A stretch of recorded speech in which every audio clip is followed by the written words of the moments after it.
L'actualité sécuritaire est riche ces jours-ci en France, avec tout d'abord le verdict suite aux policiers brûlés à Viry-Châtillon en 2016, les annonces d'Emmanuel Macron ce week-end, les prises de parole de Gérald Darmanin, et puis aussi l'adoption, c'était la semaine dernière, de la proposition de loi par l'Assemblée nationale, proposition de loi controversée sur la sécurité globale. On va donc revenir sur cette actualité très chargée avec Xavier Roffer, le criminologue habitué de cette antenne que l'on a toujours plaisir à retrouver. Xavier Roffer, bonjour. Bonjour. Merci d'être avec nous sur Radio J. D'abord, je le disais, les policiers brûlés à Viry-Châtillon, c'était ce week-end, dans la nuit de samedi à dimanche. La cour d'assises des mineurs de Paris a condamné en appel 5 jeunes et acquitté 8 autres pour la violente agression de policiers. Donc c'était à Viry-Châtillon dans l'Essonne il y a 5 ans. Cela a suscité l'indignation de plusieurs syndicats de police et également de représentants de la classe politique. Ça a même été très tendu au tribunal dans la nuit de samedi à dimanche. Comment expliquer, Xavier Roffer, ce verdict controversé? On peut l'expliquer au-delà du quotidien et de l'immédiat.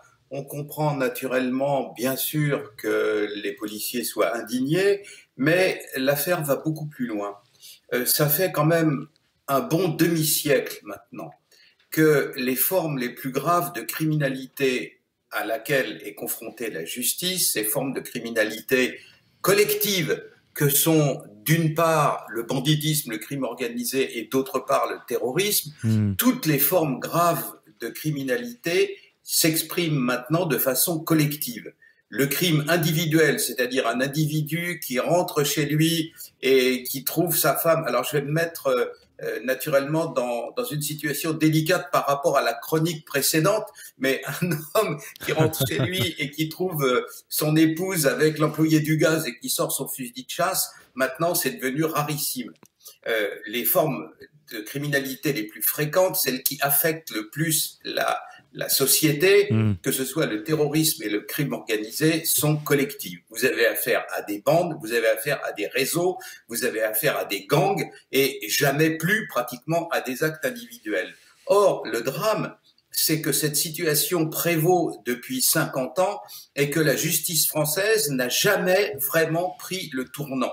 Le problème avec l'histoire des policiers brûlés au cocktail Molotov à Viry-Châtillon, comme dans 100 autres, c'est que vous avez un acte collectif qui implique une dizaine et une douzaine de personnes et que simplement là-dedans on en trie quelques-unes alors que le crime a été conçu collectivement, exécuté collectivement et réalisé par une bande. Le problème de fond, et ça il faudra bien qu'on le résolve, c'est que la justice française ne sait toujours pas juger le collectif.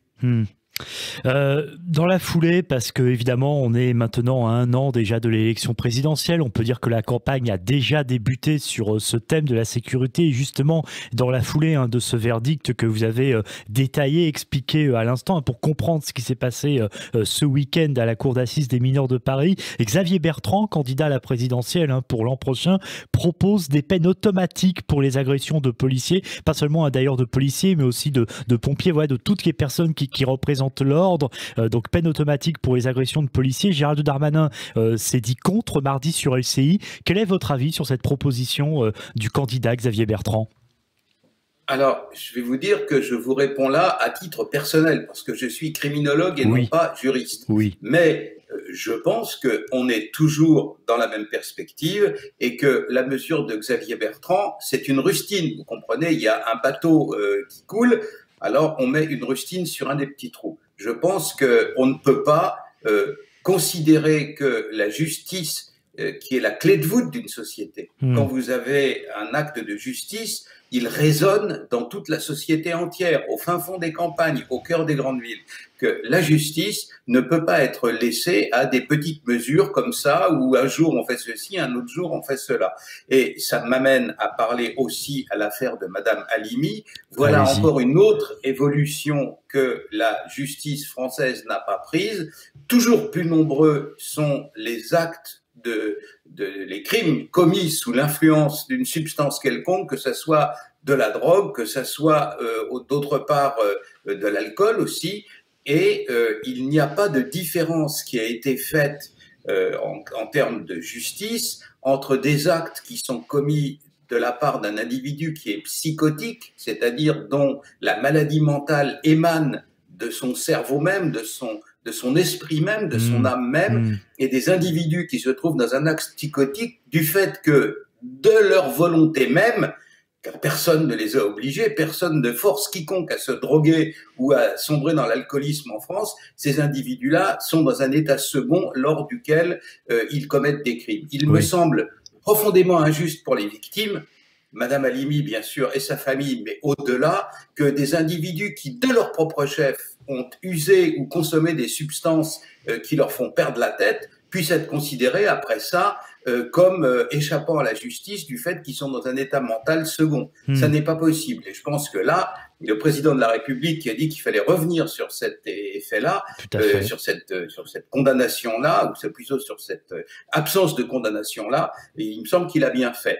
On ne peut pas avoir une justice qui met 50 ans ou un siècle à s'adapter, beaucoup plus lentement même qu'un escargot, au phénomène de la société moderne. Deux phénomènes massifs dans la société moderne, l'usage des drogues et la criminalité collective, et dans les deux cas, la justice française, avec tous les ministres de la justice qui se sont succédés, avec tout le showbiz qu'ils ont fait, aucun d'entre eux n'a initié cette évolution énorme et considérable qui est de juger des gens qui sont sous l'influence de substances intoxicantes et qui de ce fait perdent un peu la tête, comme c'était le cas de l'assassin de Madame Halimi, ou alors d'individus qui commettent des crimes en groupe et qui sont donc responsables collectivement. C'est ça la grande réforme à venir, et cette réforme affecte toute la société française. Alors vous parliez effectivement d'Emmanuel Macron. D'ailleurs, je précise qu'Éric Dupond-Moretti a bien confirmé, effectivement, il a bien entendu ce que voulait Emmanuel Macron. Il y aura effectivement probablement une réforme sur ce sujet-là. Le même Emmanuel Macron qui a pris aussi la parole, Xavier Roffer, dimanche dans une interview au Figaro. Il parle de la sécurité comme d'un enjeu majeur, alors qu'au même moment, il y a ces nuits d'émeutes que l'on a pu voir, nuits d'émeutes urbaines à Tourcoing ou encore à Épinay-sur-Seine en région parisienne. Emmanuel Macron a évoqué dans cette interview des augmentations de places en prison, des effectifs des forces de l'ordre renforcés, renouvellement du parc automobile policier, création d'une réserve de 30 000 hommes et femmes dans la police. Alors évidemment, il y a quelque chose qui s'apparente là encore à une campagne présidentielle qui approche, mais est-ce que aussi Xavier Roffer, ces annonces d'Emmanuel Macron, c'est pas un aveu d'échec après 4 ans de présidence?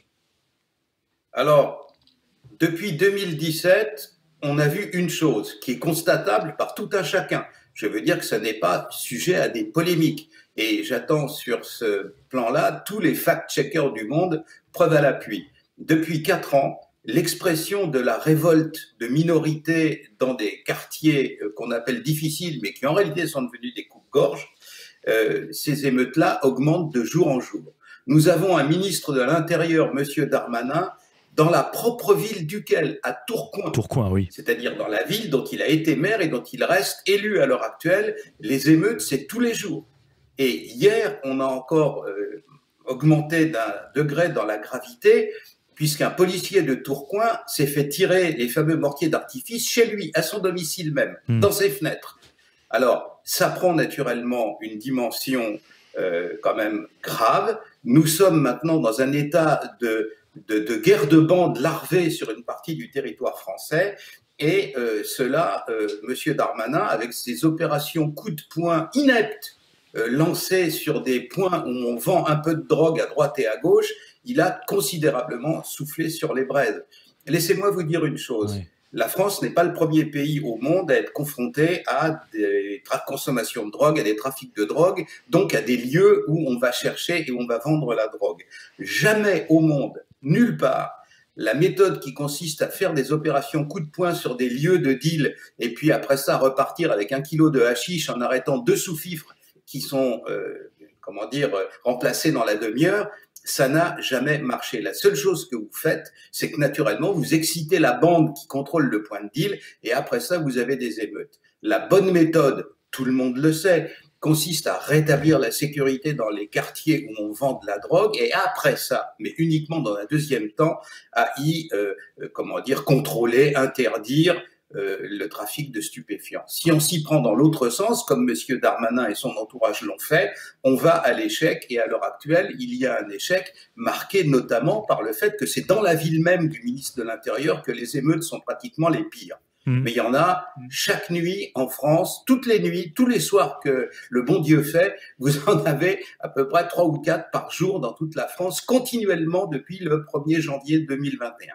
Ouais, effectivement, et pas seulement effectivement que dans les grandes villes, hein, mais on peut aussi observer effectivement le même phénomène, par exemple, dans des villes moins importantes, hein, dans certains quartiers ou même en région. Merci beaucoup, Xavier Roffer. Effectivement, le gouvernement qui a annoncé des renforts de policiers partout en France et veut s'attaquer donc au trafic de drogue. On n'aura pas le temps, hélas, d'évoquer la loi sécurité globale et le Beauvau de la sécurité qui sont toujours en cours, toujours en discussion, mais justement, on aura l'occasion sans doute de vous réinviter à nouveau pour parler de ces sujets-là. Merci beaucoup, Xavier Roffer, criminologue, d'avoir été avec nous ce matin sur Radio J.